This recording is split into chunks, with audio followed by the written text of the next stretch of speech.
Hi everyone, welcome to episode 3 in our series of videos about the audio of Assassin's Creed Odyssey. My name's Lydia Andrew, I'm the audio director, and today I'm here with Alexei, Roman and Steve to talk about the sound of the character. So what we try to do for the character is basically to have a nice satisfying navigation in this rich world that we have in Assassin's Creed Odyssey. We really want it to be connected to our character. So we put a lot of effort on the gear customization, on the multiple surfaces that we have. We have like 33 surfaces in the world. And we put a lot of effort in the implementation of all these sounds. And this is everything together we're hearing at the moment. Yes, absolutely. So we can hear that we have what we call contact events, which are the hands and the feet. And also we have a gear and an outfit layer, plus all the honors, the efforts that we can hear. Yeah, so it's a really rich and with a lot of variety.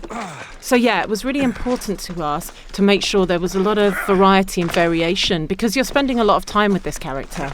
And also what we are looking for is to have a kind of rhythm inside the navigation. Sometimes we privilege that over the synchronization to have like a kind of groove inside our integration of the sounds, so that you can feel connected to our character. Thanks very much, Alexei. So, Roman, tell us a little bit more about the construction of the sound on the character. So, as Alexei mentioned, the three main layers are the footsteps themselves, the clothes that we also mention as outfit, and also the gear. So, right now we are listening to only the footsteps. So if you listen carefully, you will see that we're going from one surface to another. As Alexei mentioned, we have a lot of different surfaces in the game. And this would change based on the shoe type that you'd selected for the character, yeah? It is also, we have also, in fact, different variation based on the shoe type that you equip or that the NPC equip, yes. Mm-hmm. And now we're adding a different layer in. Right now we are listening only to the cloth layer, actually, with our player having the most basic outfit that we called fabric short.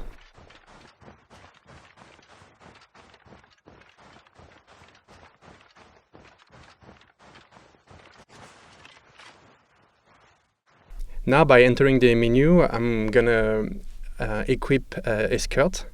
As you can see, the skirt is made of leather, so this is triggering in the system to equip the audio outfit, the audio settings that's called fabric leather.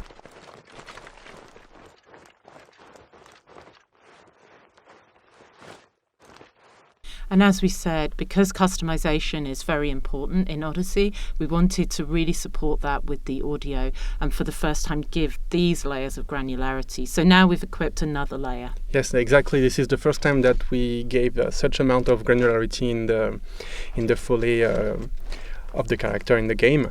So this is the maximum outfit. This is called armor heavy, when you can hear that there is cloth and leather and a lot of metal clinking, actually, that goes with the armor. And that's everything together.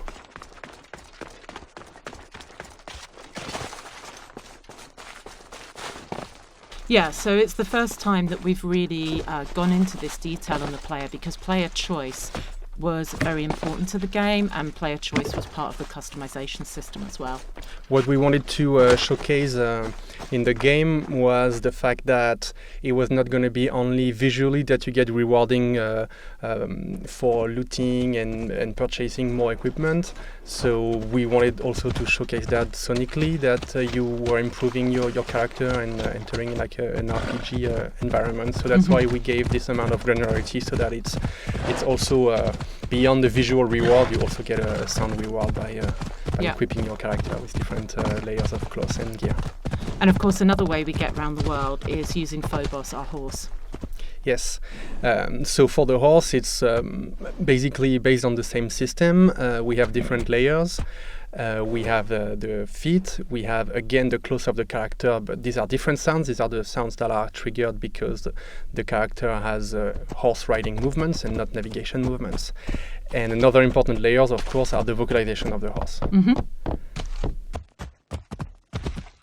And yeah, if we didn't add in those layers of cloth that again are based on what equipment you have equipped, we wouldn't have that nice feedback of the movement of the character when they're riding.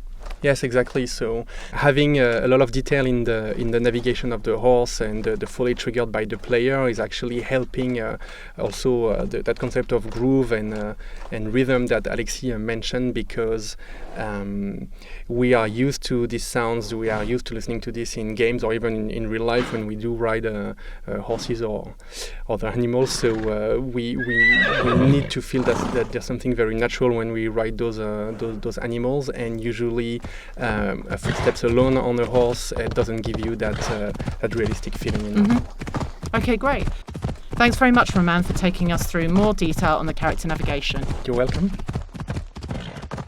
So, Steve, let's talk a little bit about the combat in the game. Here I am firing my arrows. Maybe give us a bit more information about the different kind of arrows I have, or how you worked on the sound for them. Well, right now we're looking at the basic arrow. The real fun gets into life when you start crafting and going into your upgrades. After a little bit of time, you're going to discover there's a variety of different arrow types: poison arrow, fire arrows, predator arrows, and each one of them has its own unique sound signature. One of the things that I wanted to do for the player when you're shooting the arrow is to have a system so that it kind of represents if you have a weak shot or if you've held the bow and charged it up for a long period of time. And the positioning, I think you spent time making sure I really know where that arrow's coming from. Yeah, that was actually pretty important, because someone can be shooting at you, 100 meters away, and if you can't hear the arrow coming in, you have no idea where the enemy is. And then as we go through here, we've got a lot of different weapon types. What kind of layers of sound are on these weapons? All the weapons have their own unique signatures for the attacks, and as the weapon rarity goes up and down, they also have their own unique signatures. For the impacts, there's a lot of different layers playing at once: dry impact sounds, wet impact sounds, and different levels of that based on how much damage each impact happens.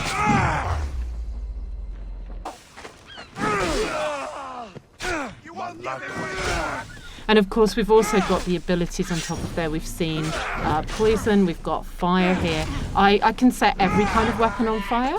Yeah, you can set every weapon on fire, and with your abilities, you will also unlock a lot of custom moves. For instance, slow-mo abilities here. Slow-mo, definitely. There's one set right there. And we're putting a filter on those sounds at that point? Yeah, when we do the slow-mo, we do a filter, but we don't just filter the entire world. We set different values for the attack, different values for the impact sounds, in fact, different values for the blood of that impact. Oh, it's really great to give the player that detailed feedback. And now we're in one of our epic big battles. For the player's combat, you're using the same sounds, but to represent the entire battlefield, there is another layer on top of that to represent everybody on the battlefield, and one layer for the people that are way off in the distance, and then there's another layer that is going to represent the people that are closer to you. Great. Thanks very much, Steve, for telling us about combat. I hope you enjoyed episode 3 in our audio for Assassin's Creed video series. Watch out for the next one coming soon.